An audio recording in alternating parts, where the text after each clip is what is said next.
lesbian love between a female prisoner and female police officers. The steel door slammed behind Mara with a finality that felt like the closing of a coffin lid, and in that single hollow clang, she heard every mistake she had ever made echo back at her from the cold concrete walls of Harlow Women's Correctional Facility. She was 31 years old, and she had stopped believing in love 3 years before that door ever closed. Stopped believing that someone like her, with her history, her scars, her silences, deserved anything softer than punishment. Mara Delacroix had not committed a violent crime. She had stolen food, not jewelry, not money, not anything that glittered. She had stolen bread and medicine for her younger sister, who was too sick to stand and too young to understand why the world had arranged itself so cruelly against them both. The law had not cared about the reason. The law had only cared about the act, and so Mara had been handed a sentence that felt 50 times heavier than anything she had ever carried in her arms. She entered Harlow with her jaw set and her eyes empty, having decided before she walked through those gates that she would feel nothing, ask for nothing, and expect nothing from anyone inside those walls. For the first 4 months, she kept that promise to herself. She moved through the facility like a ghost, eating alone, sleeping with her back to the wall, speaking only when spoken to, and even then offering as little as possible. The other inmates respected her quietness, the way people sometimes respect a storm from a distance, uncertain of what it contained. The guards mostly ignored her. She had no violations, no outbursts, no requests. She was, by every institutional measure, a model prisoner, and model prisoners are invisible prisoners, and invisible prisoners survive.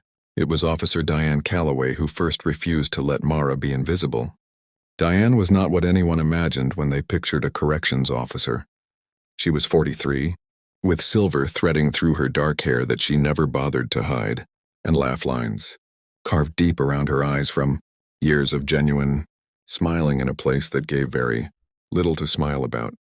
She had been working at Harlow for 11 years, long enough to have grown a second skin against the sadness of it, and yet somehow she had never stopped seeing the women in those cells as human beings in the fullest and most complicated sense of the word. She noticed Mara the way you notice a bird that has stopped singing, not because of any sound it makes, but because of the silence where a song should be. One evening in the facility library, which was really just 3 shelves of donated paperbacks and 2 flickering fluorescent lights, Diane found Mara sitting alone with a book open in her lap, but her eyes fixed on nothing. She sat down at the other end of the table without asking permission, and without saying anything for several minutes. When she finally spoke, she did not ask Mara how she was doing or offer any of the hollow courtesies that Mara had learned to deflect. She simply said that the book Mara was holding had a terrible ending and that she deserved to know before she invested any more time in it.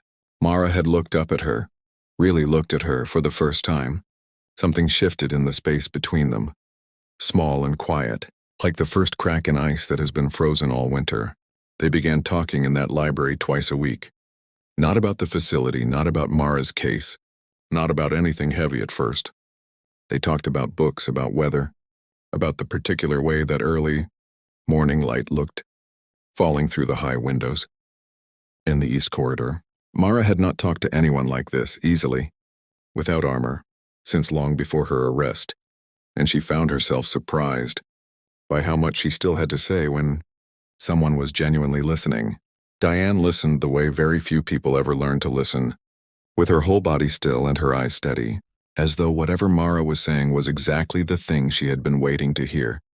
It was also around this time that Officer Priya Anand arrived at Harlow as a transfer from a facility upstate. Priya was 29, newer to the job, and carried a kind of careful gentleness that seemed almost incompatible with the uniform she wore. She had studied social work before switching to corrections, and the idealism of that first career had never entirely left her. She believed, in the face of all evidence to the contrary, that systems could be humane if the people within them chose to be. She was assigned to the same block as Mara, and within her first week she had noticed something that the other officers had stopped noticing long ago, that Mara Delacroix flinched slightly whenever doors slammed, and that she spent every recreation hour alone, not because she was hostile, but because she was terrified of needing people. Priya began making small gestures, an extra few minutes before lights out for Mara to finish a page. A quiet word to the kitchen staff about Mara's dietary preferences after she noticed her leaving trays mostly untouched. Nothing that broke protocol, nothing that crossed any formal line, but small human acknowledgments that said, "I see you, and I don't think you deserve to disappear." Mara noticed. She noticed the way people in darkness notice even the smallest sources of warmth, helplessly, hungrily, even when they are trying not to. The three of them existed in a careful and unspoken arrangement for months, and in that arrangement something was growing that none of them had names for yet. Mara began to wake up in the mornings with something other than dread sitting on her chest. There were moments in the library with Diane, in the corridor with Priya, when she felt something she could only describe, later as the sensation of being real again, of existing in full dimensions instead of the flat gray outline she had reduced herself to.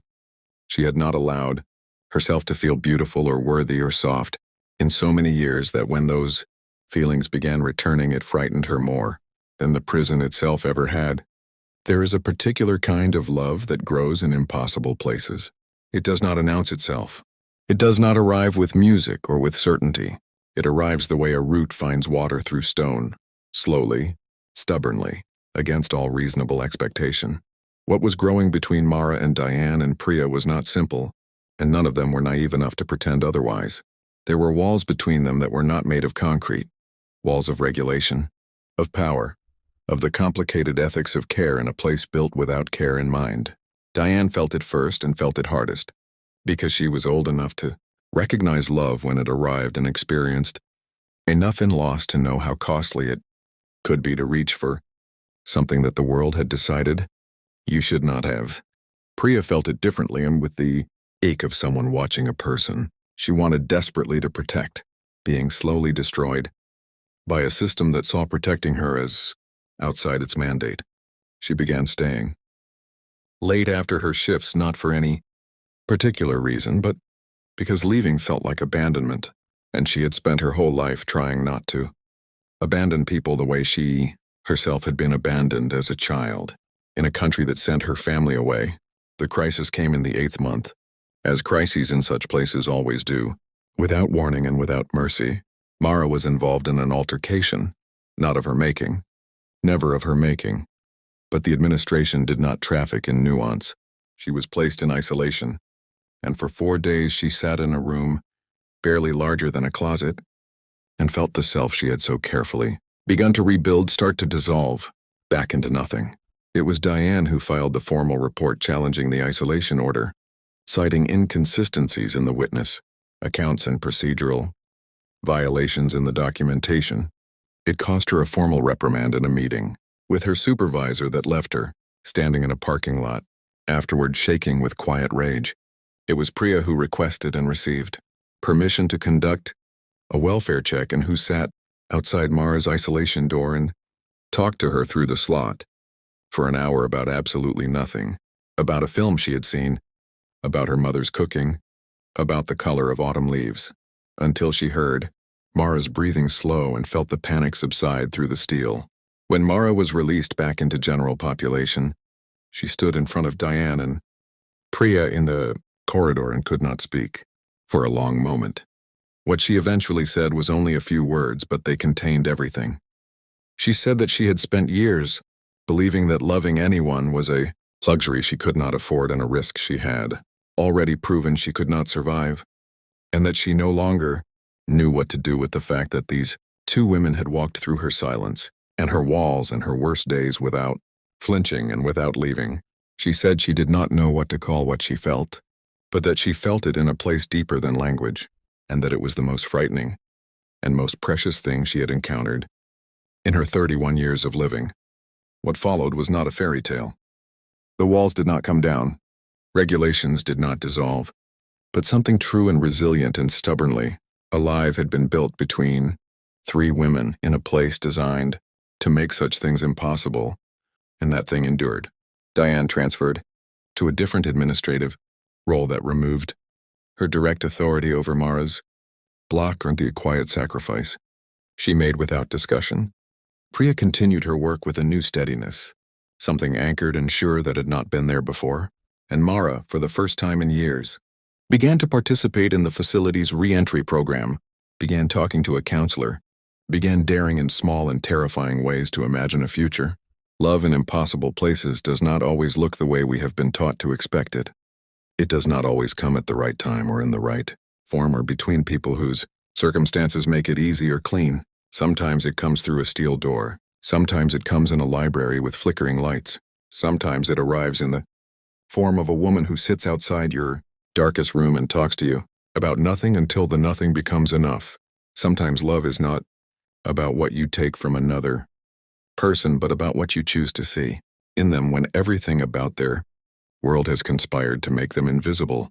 Mara was released 14 months into her sentence following a successful appeal that Diane had quietly helped initiate through legal aid contacts she had spent a decade cultivating. On the day she walked out of Harlow, the sky was the particular blue of early spring that makes you feel, involuntarily and against all prior evidence, that the world intends to treat you kindly. She did not have a plan. She did not have savings.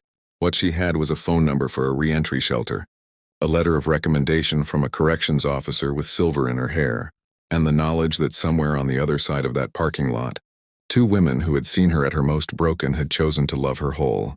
If you have ever been loved by someone, in a moment when you had completely stopped believing you deserved it, then you know what Mara felt standing in that blue light. You know that it does not fix everything. You know that it is not magic.